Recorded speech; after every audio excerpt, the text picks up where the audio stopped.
उमर, पिताजी के देहांत पे आप लोगों ने एक आरोप लगाया है, उसमें एक न्यायिक समिति गठित हुई है, क्या कहेंगे? नहीं, आरोप मैंने नहीं, आरोप तो खुद पिताजी ने ही लगा दिया था। 19 तारीख को उन्हें जहर दिया गया, 21 तारीख को उन्होंने माननीय न्यायपालिका में कह दिया। हम तो उनके बाद कहना हमने शुरू किया। कोई व्यक्ति जो फिट हो बिल्कुल सेहत से, वो अचानक से खाना खाने के बाद बीमार हो गए और उनको महसूस हो गया, उन्होंने लिखित में दिया माननीय न्यायालयों में, और वही हुआ कि 26 तारीख को तबीयत इतनी बिगड़ गई, आउट ऑफ कंट्रोल, कि मूर्छित अवस्था में जब वो बेहोश होकर गिर गए तो उनको ले जाके मेडिकल कॉलेज बांदा में एडमिट किया और डॉक्टरों ने उन्हें गंभीर पाकर आईसीयू में एडमिट कर लिया। कभी आप में से किसी ने नहीं सुना होगा कि एक व्यक्ति अगर ठीक भी हो जाता है, आईसीयू से स्वस्थ भी हो जाता है, तो भी 12 घंटा, 24 घंटा, 48 घंटा ऑब्जर्वेशन में रखा जाता है। 4 बजे भोर में 26 तारीख को आईसीयू में और 5 बजे शाम में बांदा की तन्हाई बैरिक में, जेल में। कहीं सोचा है किसी ने ऐसा हो सकता है? कुछ नहीं। तो इसलिए इल्ज़ाम तो जो हमने लगाए हैं वो तह बतह खुलते जा रहे हैं, तह बतह वो साबित होता जा रहा है। और एक दिन उन्होंने किसी तरह गुजारा है।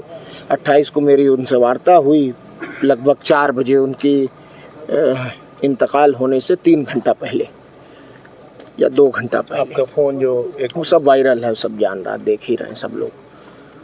और उसके बाद उनको बेहोश होकर गिर गए वो, और हार्ट फेल हो गया उनका, ये इन लोगों का कहना है। इसके पीछे एक गहरी साजिश है। हमने साफ कहा है कि ये स्वाभाविक मौत नहीं है, ये सुनियोजित हत्या है।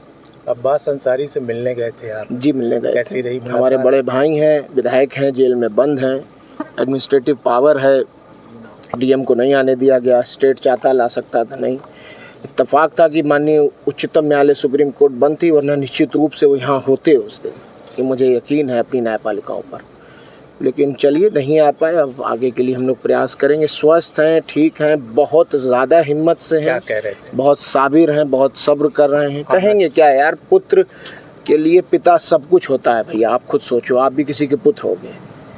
अब हम दोनों भाइयों के बीच की बात है, मैं आपसे तो कतई नहीं बताऊंगा, बस इतना कह रहा हूं कि बहुत मजबूत हैं, बहुत ठीक हैं, और रोज़ा रख रहे हैं, नमाज़ पढ़ रहे हैं, कुरान शरीफ पढ़ के तिलावत करके बख्श रहे हैं, उनके लिए दुआ कर रहे हैं।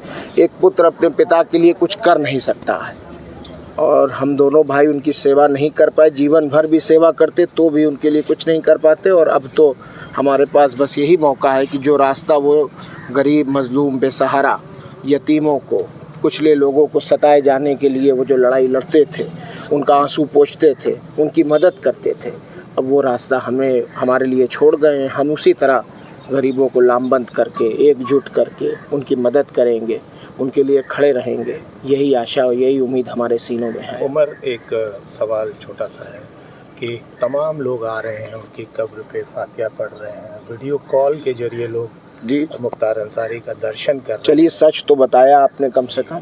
जी। Qatar, Dubai, Mauritius, Singapore, South Africa, America, England, गाँव से लोग कॉल कर रहे हैं, और कई जगह दुबई से तो, कतर से तो लोग आ गए, आके मिट्टी दे रहे हैं और वो कर रहे हैं।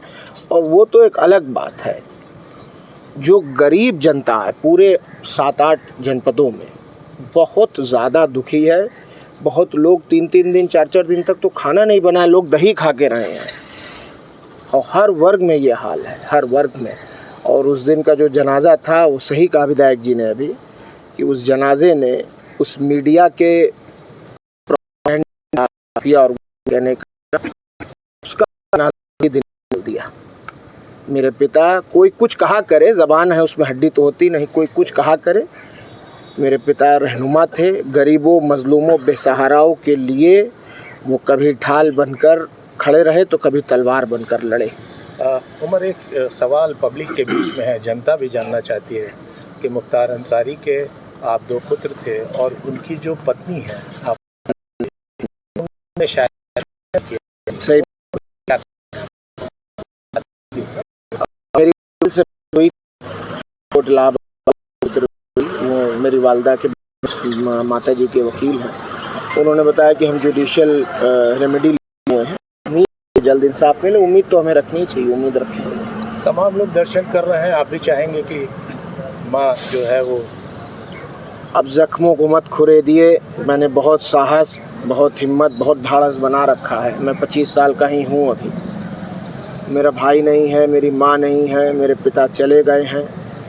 लेकिन आप माननीय लोग जो पिताजी के साथ रहे हैं विधानसभा में, एमएलसी लोग, विधायक लोग, तमाम नेता लोग फ़ोन करके बहुत लोगों ने बहुत प्यार दिया है, हिम्मत दी है, साहस दिया है और सब ने कहा है कि बेटा तुम अकेले नहीं हो और तुम्हारे पिता की हत्या हुई है और हम इस लड़ाई में तुम्हारे साथ हैं। कानूनी रूप से हम अपनी लड़ाई को जारी रखेंगे। उमर भाई, आखिरी सवाल, 40वां से पहले क्या लगता है कि अब्बास भाई भी आप? भैया उम्मीद तो किया जा सकता है, हम लोग प्रयास कर रहे हैं। उमर, एक खबर आ रही है कि बांदा जेल में लोग दुखी हैं या जिस भी वजह से टमाटर और नमक खा रहे हैं, कुछ ऐसी सूचना आ रही है? एक सूचना आपको नहीं होगी, मैं दे दूं। जिस दिन उनको पंजाब से ले आया गया था बांदा की जेल, उससे पहले वो बांदा रह चुके थे, फिर पंजाब चले गए थे। पंजाब से जब वापस सुप्रीम कोर्ट के ऑर्डर पे लाया गया तो सुप्रीम कोर्ट ने कहा था कि उनकी मेडिकल एडिक्वेट फैसिलिटीज़ का ध्यान रखा जाए। और जब बांदा की जेल लाया गया था तो बांदा की क्यारी में, जेल की क्यारियों में कोई फूल नहीं बचा था। ये बात किसी को पता नहीं, मैं आज खोल रहा हूँ इस राज को। कोई फूल नहीं बचा था। वहाँ के कैदियों ने जब वो अंदर घुसे हैं जेल के, तो सारे बंदियों ने, उस वक्त जेल खुला हुआ था, सुबह के 6 बजे उनको जब दाखिल किया गया, जेल खुल चुका था, तब तक जेलर के कमरे में बैठा हुए थे। सारे कैदियों ने फूल सारे तोड़ के क्यारियों से और उनको फूलों की वर्षा उनके ऊपर की थी।